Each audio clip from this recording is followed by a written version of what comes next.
মসজিদ তারা কিন্তু দারুণ খেলেছেন।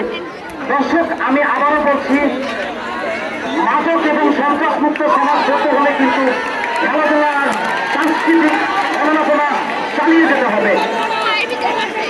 দুর্দান্ত স্কিল দেখতে পেলাম আমরা। মাদককে ছেড়ে মাঠে চলি, মাদককে না বলি।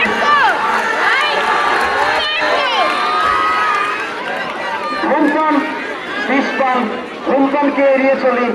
মাঠের আশেপাশে যারা ধূমপান করবেন, অনুরোধ করব আপনাদের বিষাক্ত গ্যাস বাচ্চাদের আশেপাশে দেবেন না এবং সকলেই মাদক থেকে দূরে থাকি। চলে যাই যুদ্ধে মাদকের বিরুদ্ধে।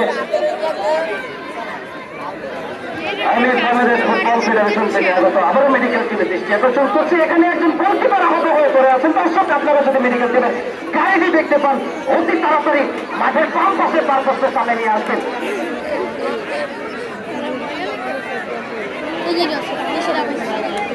মেডিকেল টিমের গাড়িটি হোসেন ভাইয়ের বাসার সামনে ইনজুরিতে আছে।